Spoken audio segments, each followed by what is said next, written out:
Hello दोस्तों, कैसे हो आप सब। उम्मीद करते हैं सब खैरियत से होंगे। आज मैं आपके लिए लाई हूँ एक जबरदस्त और इंटरेस्टिंग कहानी जिसका नाम है कहानी सुनाने वाली शहजादी। एक दफ़ा का जिक्र है, एक खूबसूरत रियासत में एक प्यारी सी शहजादी रहती थी जिसका नाम ज़ैनब था। ज़ैनब को कहानियाँ सुनाना बहुत पसंद था। वो रोज़ाना अपनी रियासत के बच्चों को रंग बिरंगी कहानियाँ सुनाती थी। एक दिन ज़ैनब ने सोचा कि वो एक ख़ास कहानी सुनाएंगी जिससे सब खुश हो जाएंगे। उसने अपनी किताब से एक खूबसूरत कहानी निकाली जो एक छोटे परिंदे और एक बड़े दरख्त की दोस्ती के बारे में थी। शाम को ज़ैनब ने सब बच्चों को बगीचे में बुलाया। बच्चे बहुत खुश थे क्योंकि वो जानते थे आज की कहानी बहुत खास होगी। ज़ैनब ने कहानी शुरू की। एक दिन एक छोटा परिंदा एक बड़े दरख्त की शाख पर बैठा। वो परिंदा बहुत अकेला था क्योंकि उसका कोई दोस्त नहीं थे। दरख्त ने परिंदे को देखा और कहा, तुम क्यों उदास हो? परिंदे ने जवाब दिया, मेरे कोई दोस्त नहीं है। दरख्त ने मुस्कुराकर कहा, मैं तुम्हारा दोस्त बन सकता हूँ। परिंदा खुश हो गया और उसने दरख्त का शुक्रिया अदा किया।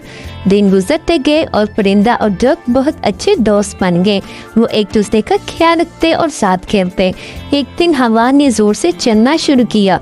परिंदा खौफजदा हो गया, लेकिन दरख्त ने अब से अपनी शाखों में छुपा लिया और कहा, तुम डरो मत, मैं तुम्हें महफूज रखूंगा। परिंदा दरख्त का शुक्रिया अदा किया और कहा, तुम मेरे सबसे अच्छे दोस्त हो। इस कहानी से सब बच्चों ने सीखा कि दोस्ती कितनी अहम होती है और कैसे हम एक दूसरे का ख्याल रख सकते हैं।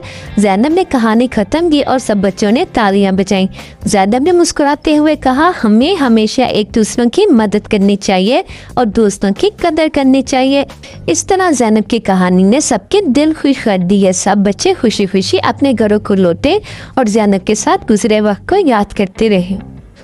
मेरे प्यारे दोस्तों, ये कहानी हमें यह सबक देती है कि दोस्ती बहुत कीमती होती है। दोस्त मुश्किल वक्त में एक दूसरे का साथ देते हैं और एक दूसरे का ख्याल रखते हैं।